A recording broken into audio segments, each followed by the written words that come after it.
Ryan, let me tell you something. I don't care about what's going on with QQQ SPY anymore at all. I'm done. I'm done looking at it. This is the scenario I want to be in. We're in a bull market above the 200-day moving average, and I'm not trading the indices anymore. I'm not trading the mega caps. This is a risk-on environment for not only small caps, but any stock, whether it's a mega cap, a mid cap, a small cap, where they can now re-rate more predictably based off catalysts. And that's everything I do is based on catalysts. It's based on anticipating a catalyst or reacting to a catalyst and getting those rapid re-ratings within honestly, most times within the same day. All right. But 1 to 2 days, because now the market is acting predictably to the catalyst. It's not like this whole macro concern. It's like, oh yeah, you had this great news, but tariffs. You had this great news, but the QQQ. Like none of that matters anymore. And if you know a company well and you have 20 years, 30 years of experience, and you can read a press release and you can understand everything that goes into it, and you say, hey, this is the impact of the catalyst on sentiment. This is the impact of the catalyst on fundamentals. Look at the technicals, come up with the price target, and it's so accurate. That's what I love doing. That's what I do. All day today, I've been trading without looking at QQQ and SPY. In fact, I was emphatic. Do you feel liberated? I feel liberated. Yeah, I bet. This is where I want to be. This is the spot I want to be in.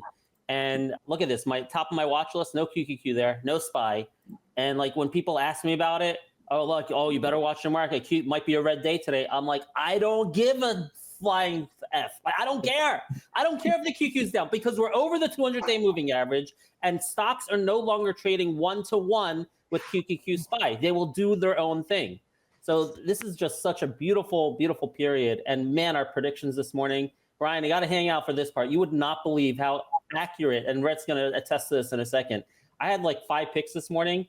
About 4 of them so far have hit the target. It's insane. All right, Goose was one of my top picks, maybe the number 1 pick of the day based on their earnings report. I gave everyone an 1170 target, all right, in pre-market when we were at 1026. Now, I sold all out by 1137 because that's what I do. I never hold for the target. I sell on the way up. So 1170 re-rating target. We're up at 1150. I listened to the entire conference call. I understood what was at play here. Look at the technicals, look at the fundamentals. Easy re-rating. Beautiful. All right. Another one we gave you. We Ride. We've been in this looking for an 11 swing target. It hit 11. We alerted out to the community. Get the hell out when it was at $11. Look at this, up 23%. They had earnings this morning. I listened to the entire conference call. I didn't love it. And I said, I'm not sure what it's going to do here, but if it breaks 950, we are off to the races and we could see 11 today. And that's exactly what happened today. Insane. And a couple more other crazy calls.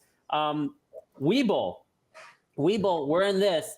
We've been so accurate on Webull. We're using the 30-minute chart without extended hours, the 50-period moving average. This is what I used to predict the breakout from 14 to 18, which made our community a ton of money. People made 6 figures on this move using Webull warrants, okay? Why the 50-period moving average? Because look how accurate it's been from day one.